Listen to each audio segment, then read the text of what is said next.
If you had told me a year ago that a faded flyer taped to a clubhouse door would end with our HOA refunding thousands of dollars, we writing its own rules, and its president quietly disappearing from the board, I probably would have laughed and gone back to my coffee.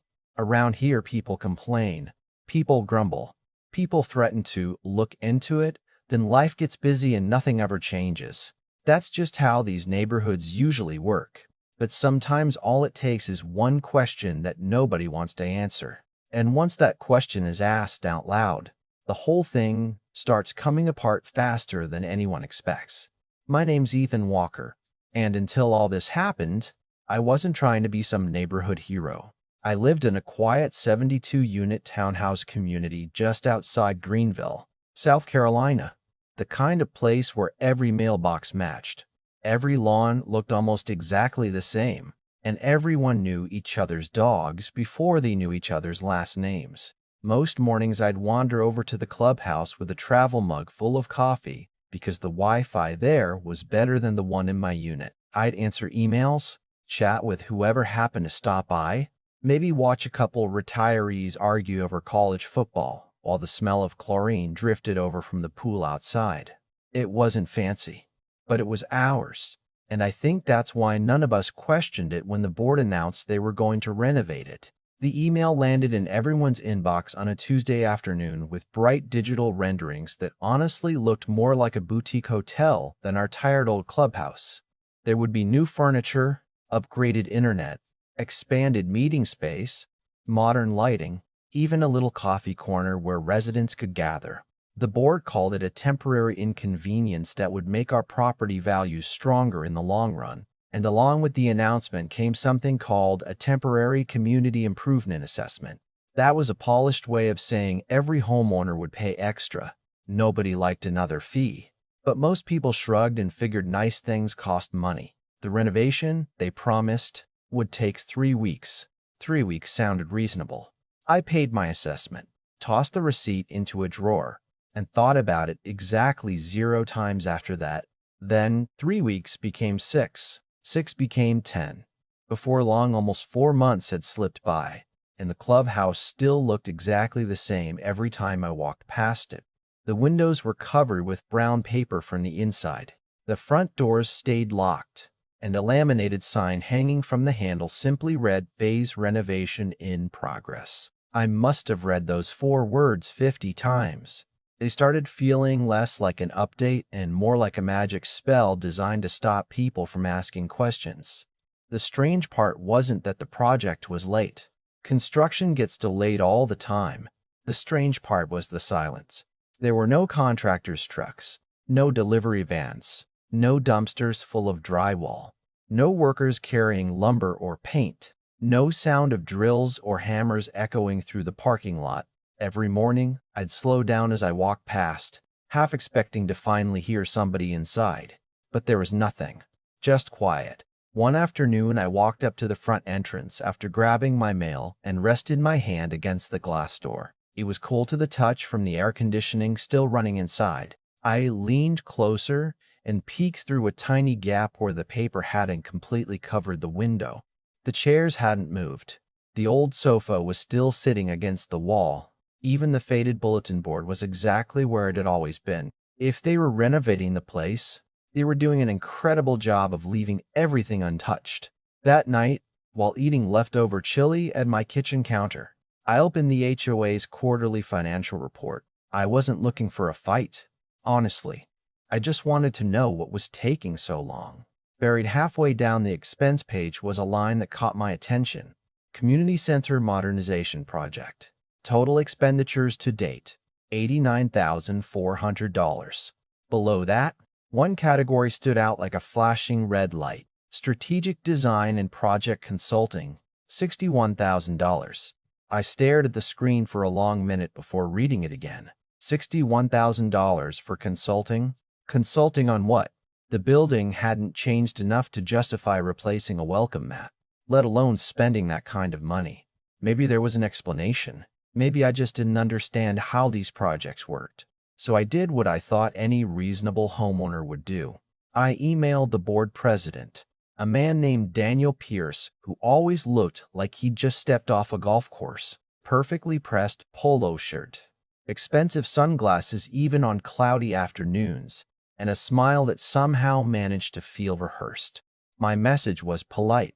I simply asked if residents could review the renovation invoices with a project schedule since the clubhouse still appeared untouched. His reply arrived the next morning.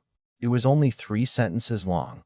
Ethan, all financial information has already been summarized in the quarterly report. The board appreciates your patience as the renovation continues through multiple phases. That was it. No timeline, no invoices, no explanation. Just another version of phase renovation in progress. I leaned back in my chair, read the email one more time, and for the first time since moving into that neighborhood, I stopped wondering whether something was wrong and started wondering how hard someone was working to make sure nobody ever found out. The funny thing about suspicion is that once it settles into your head, you start noticing details you'd walked past 100 times before. The next morning, I watched the clubhouse from the parking lot while pretending to scroll through my phone. An hour went by. Nobody unlocked the doors. Nobody carried in a single tool. Around lunchtime, my neighbor Linda wandered over with her golden retriever and asked, "You waiting for someone?" I laughed and said, "I'm waiting for $89,000 to show up." She blinked, then laughed too, until she realized I wasn't really joking. That conversation turned into another one with an older couple who lived across from the pool. Then another with a guy named Marcus who coached Little League. Every single person had the same reaction. They thought construction was happening because the board kept saying it was. None of them had actually seen any construction. That was when I stopped treating it like a strange delay and started treating it like a puzzle. South Carolina law gave homeowners the right to inspect certain association records, and our bylaws weren't exactly shy about mentioning transparency every time dues increased. So I submitted a formal written request for the supporting financial documents. Nothing dramatic, no accusations, just a simple request asking for invoices, contracts, vendor information, and payment records connected to the renovation project. 10 business days came and went. Silence. On the 11th day, another email landed in my inbox from Daniel. It wasn't an answer. It was a delay notice saying the documents required additional review before being released. I almost admired the wording. Whoever wrote it managed to use nearly 100 words without actually saying anything. A week later, a thin envelope finally arrived in my mailbox. I remember laughing before I even opened it because it felt too light. If nearly $90,000 had been spent, there ought to have been stacks of paperwork. Instead, I found 5 invoices clipped together with a cover letter that practically congratulated itself for complying with my request. 4 invoices belonged to a company called Horizon Civic Design. I'd never heard of them. The 5th covered a commercial Wi-Fi router and a couple sample paint kits from a local supplier. I spread everything across my dining room table and started adding numbers. It didn't take long before something jumped out. Nearly all the money had gone to Horizon Civic Design under vague descriptions like strategic planning, concept development, project coordination, and implementation consulting. There were almost no receipts for actual construction materials. No flooring, no furniture, no lighting fixtures, no demolition, no electrical work, nothing that looked remotely like renovating a building. Maybe I was missing something. So I searched the company's name online. Their website looked unfinished, almost like someone built it over a weekend. 3 stock photos, a generic mission statement, no portfolio, no list of completed projects. Then I checked the state's business registry. That's when my stomach tightened. The registered agent for Horizon Civic Design wasn't Daniel, but another name caught my attention immediately because I'd seen it before on social media photos from neighborhood holiday parties. It belonged to Kevin Morris, a longtime business associate of Daniel's younger brother. I sat there staring at the screen, hoping there was some innocent explanation I hadn't thought of yet. Maybe it was a coincidence.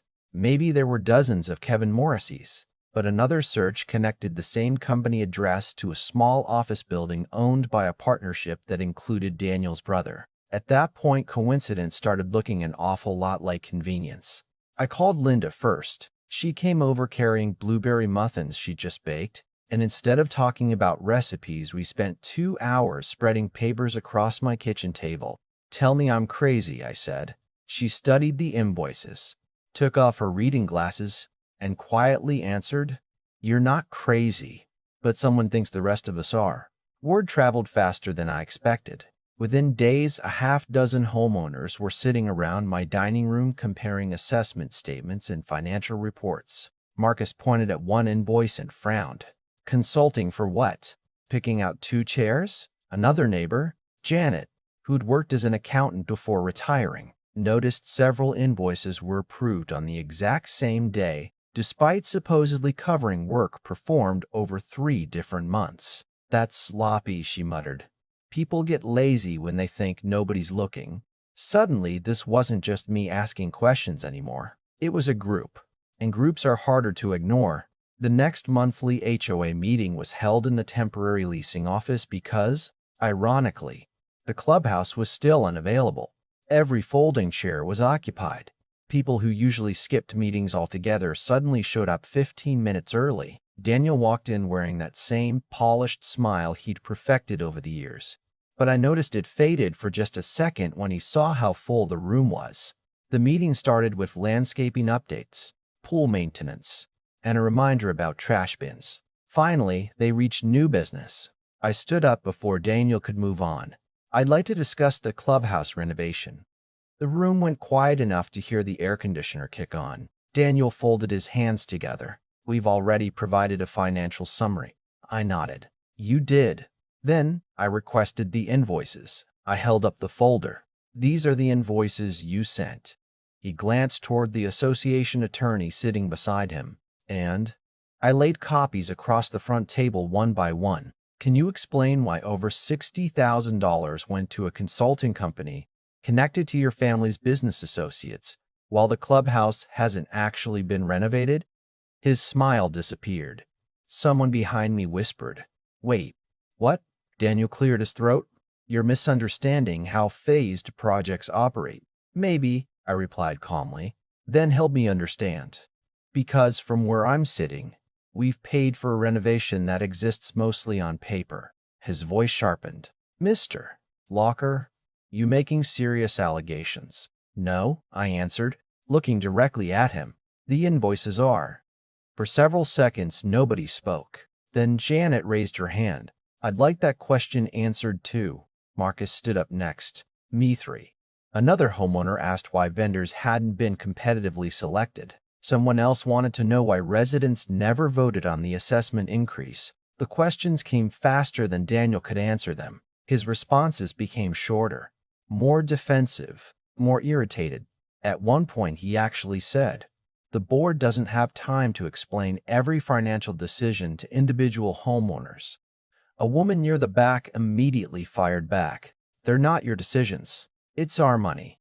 The room erupted with applause. I still remember Daniel looking around as though he couldn't understand why the crowd had turned against him. The truth was simpler than he realized. People can tolerate delays. They can tolerate mistakes. What they almost never forgive is feeling like they've been treated as if they were too naive to notice what was happening right in front of them. Before the meeting ended, residents began passing around a petition demanding an independent financial review and a special membership vote. I signed first. Linda signed second. By the time the last chair folded up that evening, more than enough homeowners had added their names to force the board into a position it had never expected to face. And as I walked back across the parking lot under the glow of the street lights, I had the strange feeling that asking one simple question had just started something none of us could stop anymore. Over the next few weeks, the neighborhood felt different. People who used to wave and keep walking now stopped in driveways to compare notes. Conversations that once revolved around football scores or whose dog had dug under the fence suddenly became discussions about budgets, contracts, and board authority. I never imagined I'd become the guy everyone knocked on the door to ask, "Had you heard anything yet?" But that's exactly what happened. Our petition forced the association to hire an independent accounting firm, and for the first time since this whole thing started, Someone outside the board was looking at the same documents we'd been fighting to see. Daniel tried to reassure everyone through another carefully worded email, saying the review would confirm the board's commitment to responsible stewardship. But by then, those polished phrases had lost their magic. Nobody cared about carefully crafted emails anymore. We wanted facts. 3 weeks later, those facts finally arrived. The accountants didn't accuse anyone of outright theft, but they didn't exactly hand out compliments either. Their report found poor financial oversight, inadequate documentation, undisclosed relationships between vendors and board members, and expenses that couldn't be properly justified under the association's own procurement policies. Reading those words felt strangely satisfying because they weren't emotional, they were clinical. They said exactly what many of us had suspected all along. The recommendation was blunt: pause the renovation project immediately. Rebid the remaining works through an open, competitive process. Improve financial disclosure requirements. Refund the portion of the assessment that couldn't be supported by documented project expenses. At the special membership meeting that followed, the room was so crowded people stood along the walls. Daniel looked exhausted. Gone was the confident smile I'd seen for years. He read a short prepared statement acknowledging communication failures, but nobody interrupted because, honestly, there wasn't much left to argue about. The numbers had already done the talking. When the vote came, residents overwhelmingly approved every recommendation. A few weeks later, refund checks began arriving in mailboxes across the neighborhood. Mine wasn't life-changing, but that wasn't really the point. The amount of money mattered far less than what it represented. For the first time, the board had been forced to admit that homeowners weren't just people who mailed in dues every month. We were the owners of the community, and transparency wasn't some optional courtesy they could offer when convenient. 2 months after the audit, Daniel quietly resigned from the board. There wasn't a dramatic speech or some emotional farewell. One email announced his resignation, thanked him for his years of service, and wished him well. That was it. His seat was filled through a special election, and one of the first changes the new board adopted required detailed vendor disclosures, competitive bidding for major projects, and complete financial records to be available for homeowner inspection before special assessments could be finalized. Funny enough, the clubhouse really did get renovated in the end. This time contractors actually showed up. Trucks filled the parking lot. You could hear hammers echoing through the building. New furniture arrived wrapped in plastic. Electricians worked late into the evenings. Painters covered the walls with fresh colors. And when the doors finally reopened, it looked almost exactly like those original renderings we'd all seen months earlier. The only difference was that this renovation had actually happened. Every now and then, I'll sit in one of those new chairs with a cup of coffee and think about how easily the whole thing could have gone the other way.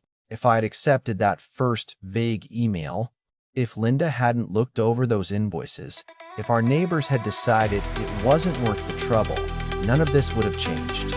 The clubhouse would have reopened eventually. Everyone would have forgotten about the extra assessment, and the rules that allowed so much secrecy would have stayed exactly the same. Looking back, I don't think the biggest victory was getting a refund. It wasn't watching a board president step down, either. The real victory was reminding an entire community that accountability isn't created by people in power.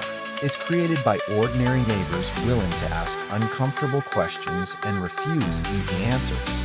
And maybe that's the part that still sticks with me the most. Because every neighborhood has someone who says, it's only a few dollars, or it's not worth making a fuss.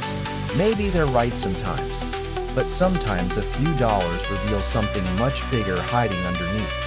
So now I'm curious what you think. If you had been living in our neighborhood, would you have let it go after that first explanation from the HOA, or would you have kept pushing until every invoice was on the table? Was Daniel simply managing a project badly, or do you think the board crossed a line they never should have crossed? Let me know where you stand in the comments. And if you've ever dealt with an HOA, condo board, or neighborhood dispute that made you question the people in charge, share your story too. I'd love to read it. And who knows, it might inspire the next story we'll retell here.